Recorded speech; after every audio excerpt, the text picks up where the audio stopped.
정식으로 인사부터 드리겠습니다. 상담사 치아라고 합니다. 네.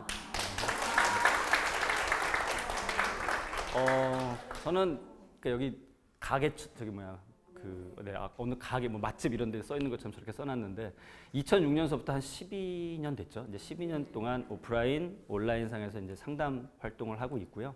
네, 그래서 많은 그쵸, 12년이면 좀 많이 해왔죠. 네, 그러면서 이제 많은 노하우가 쌓였고 또 이제 많은 이야기들을 접하고 그래서 그런 이야기들을 좀 모아서 책을 한 2권 정도 냈어요. 그래서 이제 이 자리에 불러주신 거기도 하고요. 그래서 관계 수업이라는 책하고 관계 사전이라는 책을 냈습니다.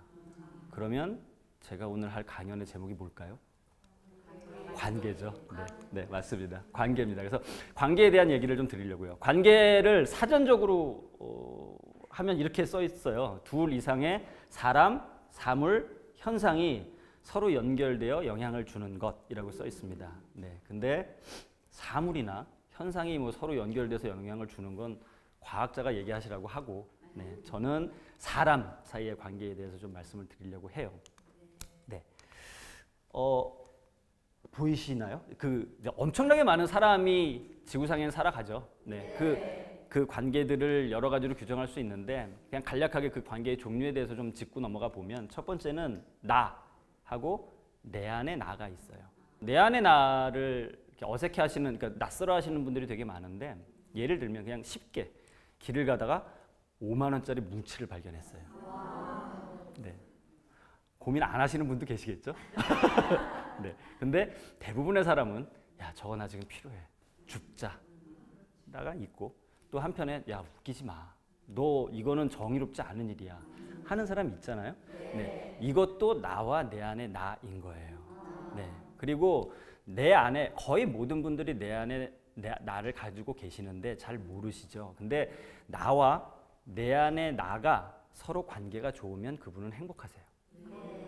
네, 잘 생각해 보시면 예를 들면 이런 거예요. 제가 뭘 실수했어. 그러면 막 자책하시죠. 야, 이 바보야, 이거 왜 했어? 그러면요, 나는 내 안에 나를 괴롭히는 거예요. 그죠? 그걸 실수한 나는 어떻게 돼요? 그냥 계속 혼나는 거잖아요. 누구한테? 나한테. 네. 왜 내가 나를 혼내야 되냐고요. 그러면 불행하신 거예요. 나와 내 안에 나가 서로 관계가 좋으면 행복하실 수 있어요. 네.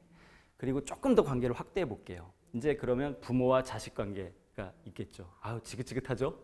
네, 부모와 자식 관계. 자식은 어떻게든 부모에서 벗어나려고 노력하고 부모는 공부해라, 너 왜 시집 안 가니, 부터 시작해서 애증 관계가 있죠. 하여튼 이 관계에서 일어난 일들도 많이 상담을 하고 있고, 부부, 또 가족 얘기에서 빼놓을 수가 없죠. 부부. 그런 얘기 있죠. 왜? 남자는 화성인이고 여자는 금성인이다. 네, 그런 얘기 있잖아요. 책 제목이죠. 네. 정말 이 제목 의미 아시죠? 정말 지구라는 한 별에서는 도저히 같이 산다고 상상도 할 수 없는 것들이 그런 두 종족이 함께 살고 있는 거예요. 네, 그러니까 한쪽은 화성인이라고 생각하고 한쪽은 금성인이라고 생각을 한 거죠. 근데 그 말은 그렇게 서로 진짜 달라요. 진짜 다르고 또 서로 몰라요. 근데 그 말은 서로 알면 훨씬 더 가까워질 수 있다라는 얘기인 거죠. 네. 네. 네. 자, 사회로 조금 더 확대해 볼게요. 친구도 있고 연인 있죠, 연인. 가슴 설레는 연인 관계. 저는 참 신기한 것 중에 하나가 여성과 남성의 관계인데 연인하고 부부가 참 달라요. 그죠? 그냥 딴 사람한테, 딴 이성한테 마음 푸는 거 한번 얘기해 보죠. 불륜, 외도, 근데 연인 사이에서는 그게 양다리, 이런 얘기 하잖아요.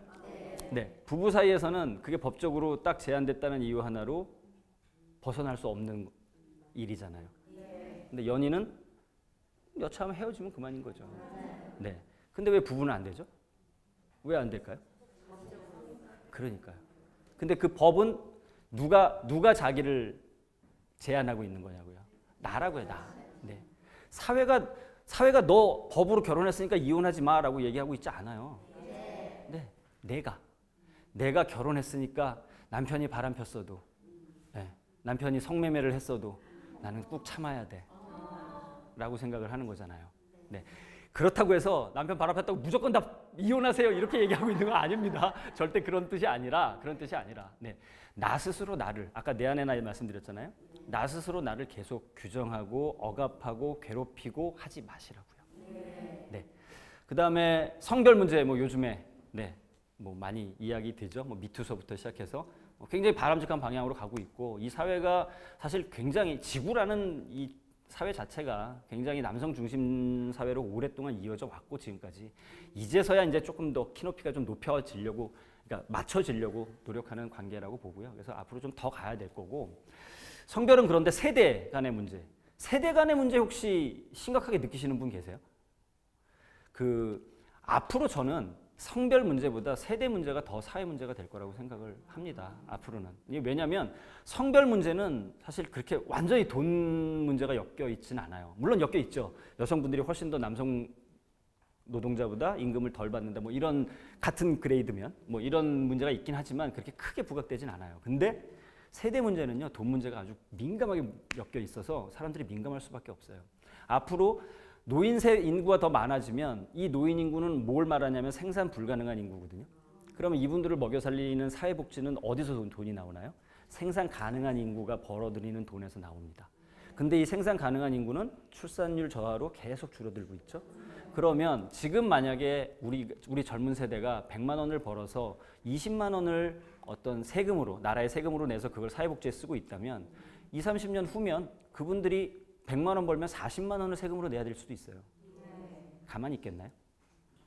네. 내가 100만 원 벌었는데 왜 내가 나랑 전혀 상관없는 저 사람들을 먹여 살리느라고 40만 원을 내야 돼? 라는 항변이 분명히 나올 거고 제가 보기엔 이 세대 간의 갈등을 앞으로 점점 풀어나가는 게 이 사회가 풀어가야 될 어떤 숙제라고 봅니다. 너무 무거운 얘기만 계속 네, 하고 있네요. 자, 그래서 강연 알차게 듣는 방 벌써 나오면 안 되고요.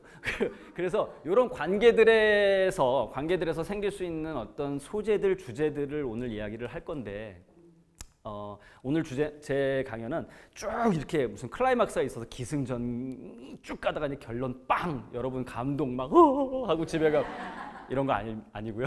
죄송하지만 이런 거 아니고요. 하나하나의 소재 주제 가지고 얘기하는 영화로 치면 옴니버스 영화? 네, 그렇게 말씀을 드릴 거예요. 그러니까 앞으로 관계에서 이런 소재가 있습니다. 그리고 여러분과 같이 이야기를 좀 나눠볼 거예요.